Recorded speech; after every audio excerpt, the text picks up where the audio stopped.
Hey, Paul. Hi, Eric. Thank you for the opportunity. I'm super pumped to be having this show with you today. No pun intended, you being the, bodybuilder here. In fact, you and I had a very awesome lunch a couple of weeks ago, and we basically talked about what we're going to talk about today. And definitely looking forward to this. Me too. Through the process of working with you in the last year, there's just some, I think, qualities I really admire about you, to be honest. Thank you. First is your positive attitude in all things that kind of comes your way, and also your optimism. I'm still doing what I love to do. Like it doesn't matter what your career is; it just matters what you're doing that matters, and I'm happy pursuing what I love. You just say, you know what, whatever happens, happens. Yeah. I'm at a point where I know what's important to me, and that's the part that really it put things in perspective in terms of what is really important in life. Yeah. And I appreciate that about you, and so I'm excited to have you on, not just as a business owner, but also as a friend, as someone I really look up to. There's quite a few, I think, similarities between you and me. Okay, in fact, two that really stick out. Number one is we were both former civil engineer, same profession, and we both started our business in the year of the pandemic. Yes, I found that crazy. Same profession, and that's our before life, right? Yes. But speak to us about your career kind of as a civil engineer and how you caught that entrepreneurial bug. It kind of just happened. So first, with what inspired me to be an engineer, my brother Nick is a civil engineer, and I found what he did. It was fascinating. He would be working on bridges and tunnels and airports, and I didn't think I could have done it at a young age. So I first went to Rutgers and just partied and didn't know what I was going to major in. Then I got my act together, went to NJIT, went to Stevens, and even worked for my brother for a little bit. And I learned so much with business, working as a project engineer, project manager for a heavy construction company. I see. I didn't do the technical engineering and design work, but as far as overseeing the subcontractors and the vendors and emails. So more on the construction management side. Construction right? management, yes. Okay. Yes. And it's basically like dealing with people and problem solving. Yes. So I'm still using those skills today, especially with the gym. Like there's equipment that there's no owner's manual to, and there's no parts diagram, so things break, and I got to really think like, how am I going to fix this? And it's all on me. Like There's no YouTube videos for those? not for equipment that is very unique. Like our gym has the third swing squat made by the original inventor Randy Coyle. Like there's so much unique stuff in this gym that other gym owners would just replace it with new equipment. But this stuff is so unique. It's classic, and that's what sets this gym apart. So I don't want to replace it. I want to fix it and make it better. Okay. So the engineer in me, that the problem solver, the person that wants to take things apart and make them better and improve them, like now I'm able to do that at work. I mean, I'm scratching my head every day, like, how do I fix this? And then I fix this, and then the next thing breaks. It's a constant struggle, but I love it, and I'm still doing what I love to do. So, Paul, with that said, your gym being one of the well-known gyms in the country, right? Curious, what made you want to purchase that gym to begin with, right? During the year pandemic, which we'll talk more later on. But speak to us about that, and and what is the mission of the company that you have acquired? The opportunity happened, and it was there. My goal was, do I want to be a millionaire? Or do I want to just be happy? And I knew that tackling this obstacle of taking a gym that was trashed during COVID, I knew I could have fixed it up. I knew I could have revived it. Was I going to be that successful? That didn't matter. What mattered was it's my home gym that I loved, and that I knew that I could revive it, open it, fix it, let my friends train there. I could train there, give people their jobs back, everyone that worked there. Yes. And I thought it was such a good thing to do that how could I go wrong? And on top of that, I know you have a special relationship with the co-founder of Strong and Shapely, Yes. Christine, and Yes. and she's a big reason why you are pursuing this passion of yours. Yes. So Well, you asked me like 5 questions at once. only I might three, ask only you to three, remind- only three. So let's start with what made you makes wanna- this gym special to me. On my 16th birthday, my sister got me a 3-month membership, and I remember I went there as a kid, and I was just 16. 16 years old. I had to ask her to drive me there. I would always get excited. Can you bring me to the gym? Can you bring me to the gym? And I was just in awe. Like I was a kid in a candy store. I would see pictures of bodybuilders on the walls, and I would be like, wow, like what a dream it would be to be on that wall one day. And now I am on that wall even before I bought it. So I was going there forever. This gym was always special in my heart. Like no other gym compared. Whenever I would go to another gym, I'd be like, this sucks. I was spoiled. Because What of was other like special equipment. Yes, very unique equipment, and the environment, the vibe, just an amazing gym. It's huge. It's 25,000 square feet. Wow. You would walk in the door and you would make gains just because you're surrounded upon other people that are improving. So now that you have the gym, you're the owner now. Like, what is the mission? Oh, the mission. So, like I said before, this was the 4th best gym in the country.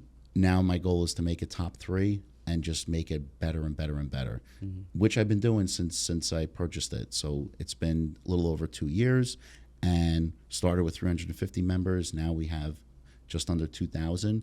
My goal is to double that and just keep adding things. Like we have Pilates, I have a wrestling coach in the back, I have a chiropractor, acupuncture, massage, weight loss clinic, nutritionist.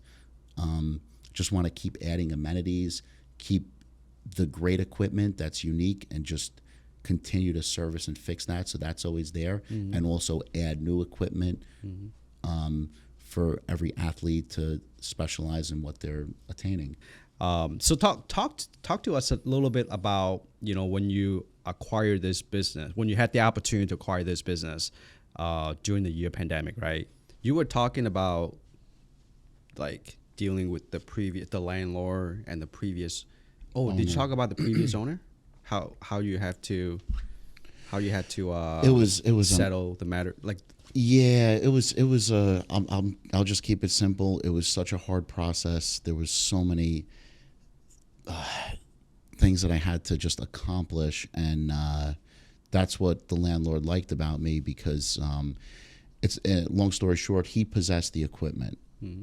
So during the pandemic, The landlord possessed. yes, Okay. yes, yeah. So I accomplished like every task. Like they're just like how I said before when I called the landlord and he said, "You want to be one of the 10 people?" Not everyone was able to accomplish like every part of it, every angle. It was so complicated.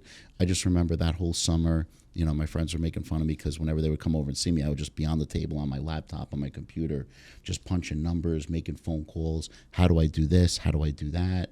I had a lot of friends that helped me out, because this was my first business. And the good thing that just kept me going was I knew in my heart that I was doing the right thing. So I really followed my passion and my dream. I'm glad you mentioned that, because in my mind, right, the success is just a matter of opportunity meeting preparation. Yes. Even though you never had business, you never run any business before, right?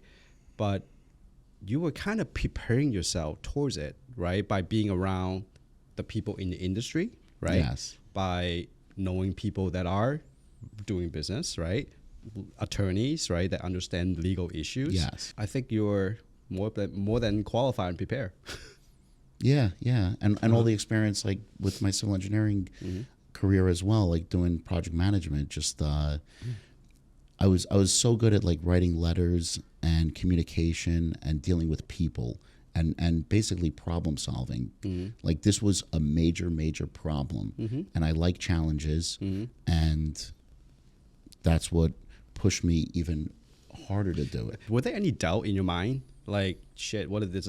I mean, this is not like a $20 purchase, right? Yeah, I mean, yeah. this is, I'm sure it takes some major investment on your end financially. Scraped my pennies. My parents helped me out. That's where you came in to help me out as well with funding. How did you overcome those I guess, self-talk? One of my traits, which is a good and mostly bad, is I'm very stubborn.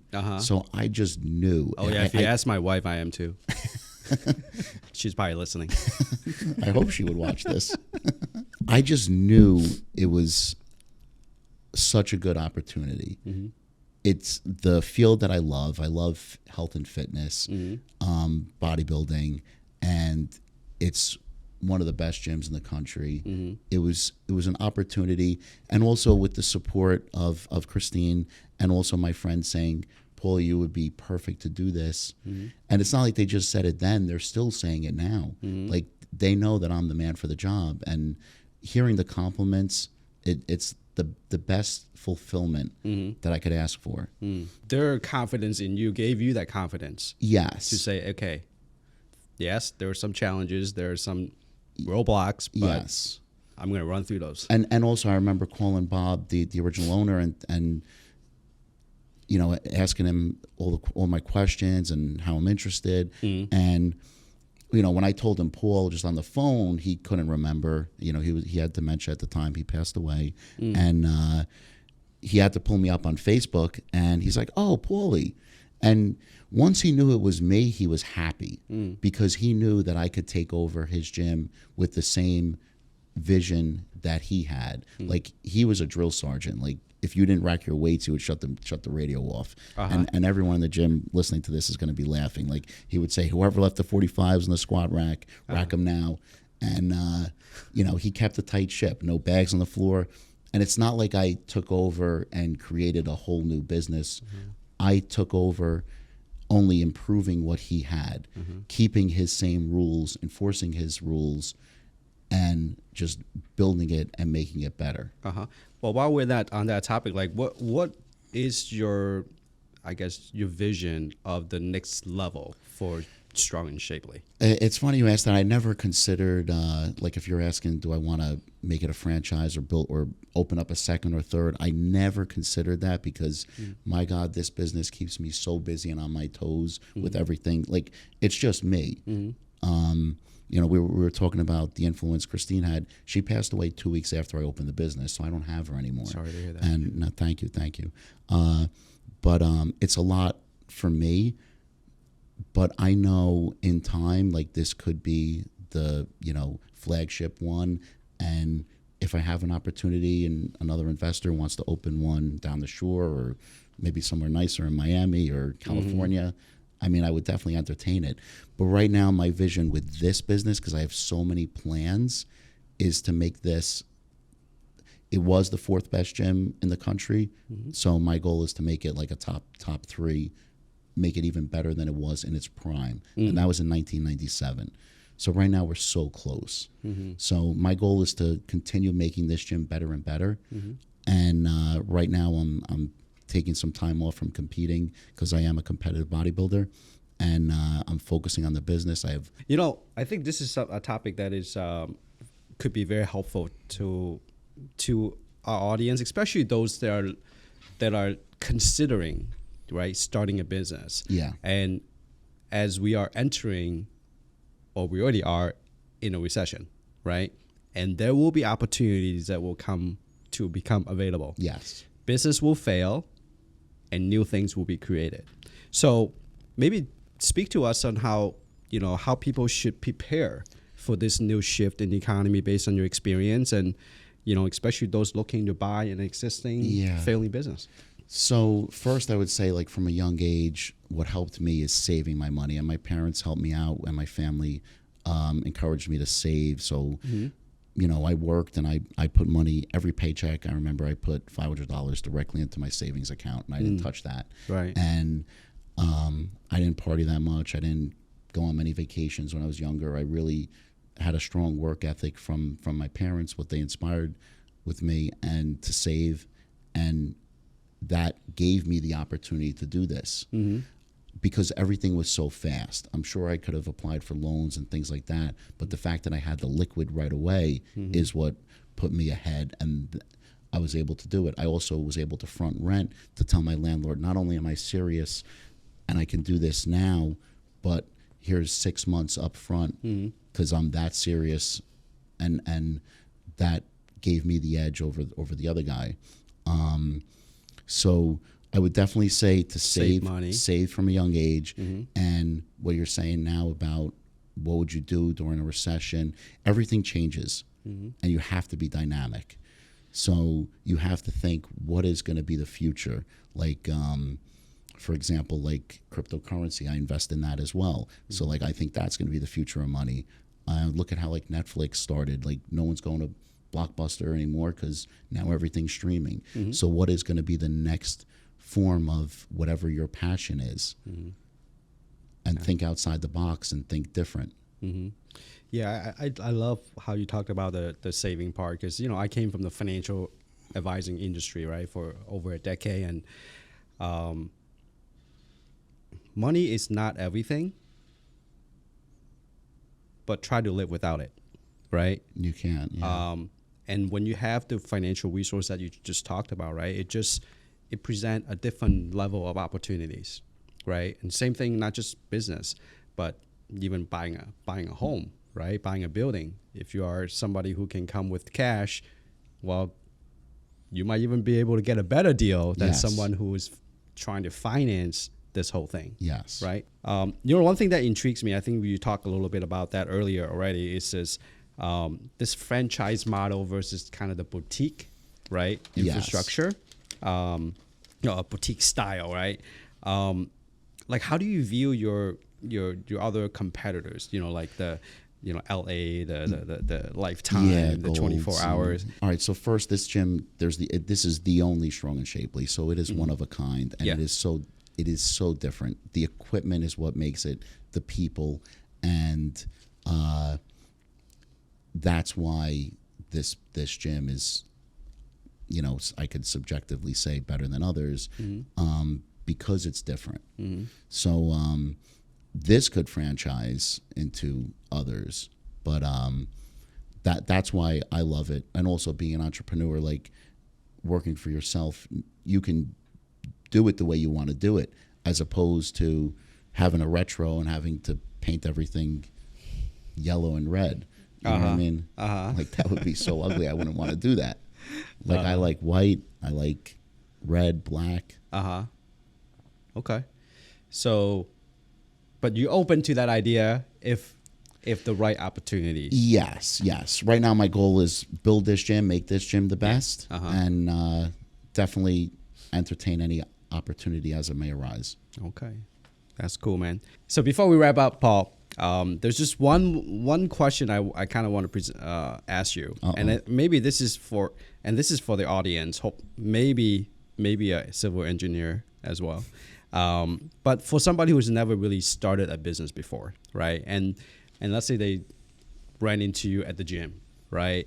And they have this aspiration to become a entrepreneurial business person, right? And you have about a couple minutes to give to this person. Like, what would be one or two advice that you would want this person to have? If they have an idea and they have a passion, and there's an option of, should I do this or should I not do it, I would 100% say do it. Like, take that risk, take that chance, because then you're going to regret it. And you would have nothing to lose if you're following your passion. Because what do they always say? Like, do what you love and then find a way to get paid to do it. And that happened for me, and it worked because that's what I was doing. I was always looking forward to going to the gym after work. Like, as an engineer, I would pack my gym bag, put it in the car, and I would always look forward to going to the gym. Now I'm going to the gym, and that's my job, and it doesn't feel like I'm working. Getting paid to play. Yeah, so to speak. I see my friends. It's great. It's a dream. And talk about the impact that Christine, your co-founder, had on you, because you share that story with. Wow, this is a very touching. So Christine was my girlfriend, and she had cancer in 2012. I met her at a bodybuilding show. That's how we met, and she kicked ass. She won every single class she competed in. We met, and I just fell in love. And she told me stories on how she rode to Canada on her motorcycle, which was another dream of mine. And I ended up getting a motorcycle because of her. And she inspired me. You still ride? Yeah. Yeah. Not that much, but it's just in the garage. And hearing her story on perspective on life, like getting cancer, she was terminal, where she was just given like 3 to 6 months to live, and she beat it. And she ended up living like another 8 years after that. Wow. And when I met her and she's telling me these stories. Wait, so when you met her in 2012, right? No, I met her in 2018. 2018. So 2012 was when she got diagnosed with cancer. She got diagnosed. Wow. So she was in remission. She was in remission, and body.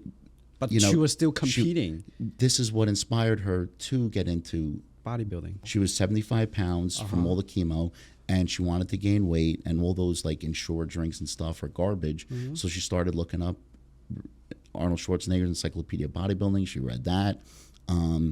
She started making all these special soups with mushrooms and all good nutrient foods and weight gainers and oils and healthy fats. And she got into working out, and she caught that bug. And it's amazing how fate happens, and we both competed in that same show. It's kind of funny because I broke my leg, my fibula, 8 weeks before that competition. And after that show, I'm looking at her Instagram. Her Instagram is Fitness After Cancer, and I'm seeing like, oh my God, like you beat cancer and kicked ass and were the overall winner of the show. And I thought the fact that I still competed after I broke my leg was impressive. So she inspired me, and she still does, even though what's tragic is she passed away 2 weeks after I opened the business. And that killed me. 2 weeks after you opened the business. Yes. So talking about all the obstacles that I had to do to open the business, throw that on top of it. But she's in my heart, and I know she gave me the strength to pursue this and continue this. And all I did was work, and nothing stopped me. So even after I opened the business, I had a grand opening party that was scheduled a month after. And just imagine like losing the love of your life. Like that's the last thing you want to do, throw a party. But then I knew that if she was sitting next to me and I was to say, I can't do this, she would say, no, you have to do it. She inspired me through anything. Like, I don't want to say this to sound like arrogant, but I have like no fear in anything anymore. And she was the reason why I pursued the business, because I would never have been able to do it without her. She was a cake decorator and had a bakery, and one of the best in the country doing that. She made Eiffel Tower cakes and just amazing. Like she was just an angel. And the fact that like she gave me that strength and inspiration made me feel that anything was accomplishable. Well, which is, I mean, Paul, it's an amazing story you just share. I mean, and as you're sharing your story, I kept thinking that, the purpose of you starting this venture to begin with. And, and when you think about purpose, right, it's never really about us. It's always almost about other people. Yes. And, as you went through the experience with her and encounter the things that you came across as you start or begin your journey, right, as an entrepreneur. I mean, that had to give you a sense of purpose to continue, to keep on, to push. Yes. I know she's proud of me, but it gave me that. You're right. It gave me that extra push to not let her down. And thank God I had this, because this kept me in. Like I would go into work in the morning and I would stay till 2 a.m. I just worked, but there was so much work to do. So it kept me even more focused. Amazing. Wow. Well, I hope the audience will get some major value from this talk. And I think, Paul, your story is incredible. Thank you. You know, how you really overcame really challenge after challenge to do something that you never done before. Yeah. And I think that's incredible. So it Thank takes you. courage, Persistence. persistence, and Yeah. stubbornness, right? A little bit. So Paul, tell us how people can connect with you. Oh, so What's the best way for them to get a hold of you? Instagram's the best. Strong and Shapely on the Instagram, Facebook. I got to work on the website. We have a website too. We're right on Union Ave in East Rutherford, New Jersey. Mm-hmm. Well, appreciate you, Paul. And I know you are a busy guy, and we don't want to hold you too long, but definitely check out Strong and Shapely over in East Rutherford, and we'll see you on the next show. Thank you. Thank you. Excellent.